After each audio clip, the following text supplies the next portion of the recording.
Hello everyone, welcome back to my channel Jyoti physics lecture.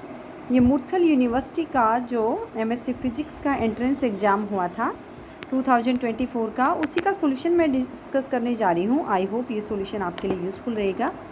First question क्या आया हुआ है, हमारे पास एक सर्कुलर डिस्क है जिसका मास m है, रेडियस कैपिटल R है और वो रोल कर रहा है किसी टेबल पर इस तरह से।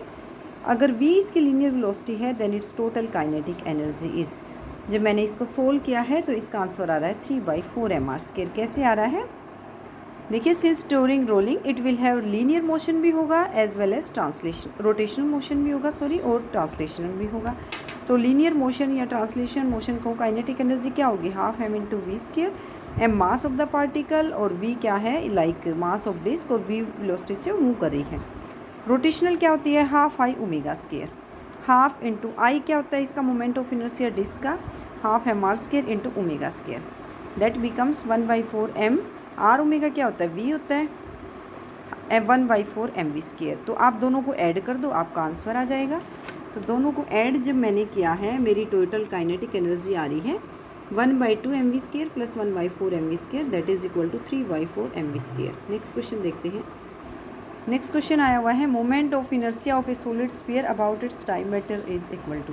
देखिए, सॉलिड स्फीयर का डायमीटर के अबाउट होता है 2/5 mr², और यहाँ से आप टेंजेंट के अराउंड देखते तो 7/5 mr² हो जाता। तो first option is right answer. Next question क्या हुआ था, when a body is deformed then work done per unit volume by the applied force is equal to stress into strain, half into stress into strain whole square, stress into strain whole square, half into stress into strain. Work done per unit volume क्या होता है, half into stress into strain. तो यहाँ पे था fourth option is right answer. ये questions आपके जो अपकमिंग एग्जाम रहते हैं उनमें भी पूछे जा सकते हैं, तो आप इन क्वेश्चन से गो थ्रू हो जाइए, इसीलिए मैं सॉल्यूशन को अपलोड कर रही हूँ। A solid sphere, a disc and a ring, ये क्वेश्चन हमेशा आता है, एमडीयू का एग्ज़ाम देने वाले हो उसमें भी आता है। तीन हमारे पास हैं, सॉलिड स्फीयर है, डिस्क है, रिंग है।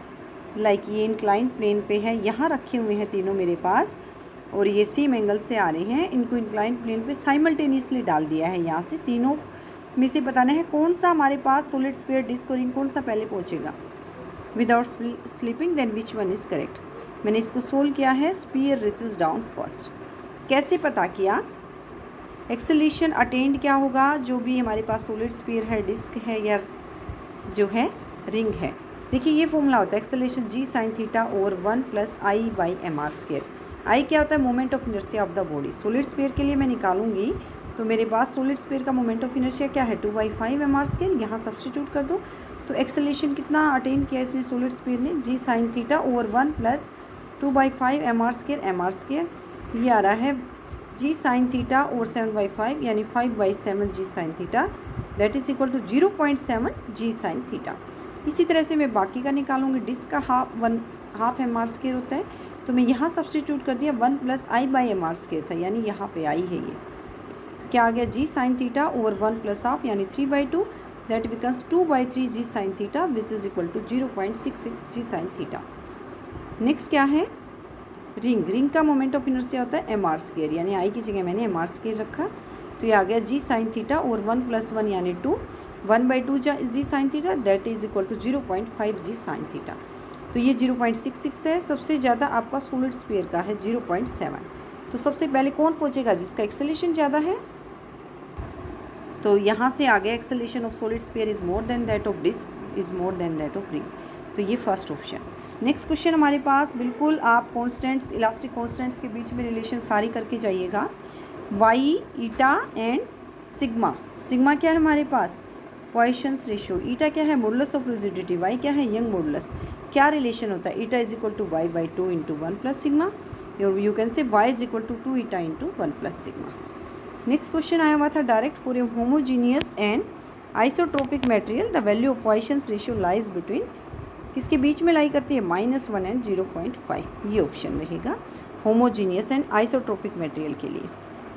नेक्स्ट क्वेश्चन आया हुआ था आपका मैथमेटिकल फिजिक्स से, मैट्रिक्स गिवन था, वो हर्मिशियन है, सिमेट्रिक है, ऑर्थोगोनल है या एंटी सिमेट्रिक है। देखिए, मैंने चारों के लिए चेक किया, मेरा आंसर आ रहा है ऑर्थोगोनल। क्या क्या कंडीशंस होती है, अगर मैं मैट्रिक्स का ट्रांसपोज ले लूँ और वो सेम मैट्रिक्स के इक्वल आ जाए तो that means it is symmetric. अगर वो मैट्रिक्स का ट्रांसपोज माइनस ऑफ ए आ जाए, यानी माइनस ऑफ दैट मैट्रिक्स आ जाए, तो एंटीसिमेट्रिक। और ए डैगर मेरे पास ए है यानी हर्मिशियन। ए डैगर का क्या मतलब है, मैं ट्रांसपोज भी ले लूँ, कंजुगेट भी ले लूँ। कंजुगेट किसका लेते हो आप, कॉम्प्लेक्स नंबर्स का। आइटा को माइनस आइटा में चेंज कर दो, फिर उसका ट्रांसपोज ले लो, तो ये। और मेरे पास अगर A transpose equal to A inverse है तो ये ऑर्थोगोनल मैट्रिक्स हो गई। तो मेरे पास यही कंडीशन मिली है। कैसे, ए ये है, ए इन्वर्स में निकालूंगी तो पहले मैं कोफैक्टर्स निकालूंगी, 0 का निकालूंगी, इस रो को छोड़ दो, इस कॉलम को छोड़ दो, 0 माइनस 0 यानी 0। नेक्स्ट है -1, यानी ये मेरा मैट्रिक्स पार्ट कौन सा है, A11 A12, तो माइनस साइन आ जाएगा। अब मैं इसको सोल्व कर लूँ, 1 माइनस ऑफ 1, 0 का कोफैक्टर क्या रहेगा, ये 0, यहाँ से 0 0। इसी तरह से 1 वाला, ये 2 1 वाली रो कॉलम है ना, सेकंड रो है फर्स्ट कॉलम, यानी माइनस साइन तो आएगा, इसको छोड़ दो, इसको, यानी -1 माइनस माइनस क्या हो गया, प्लस 0 0। ये चेंज साइन कहाँ से हुए, कोफैक्टर्स की वजह से, बाकी 0 0।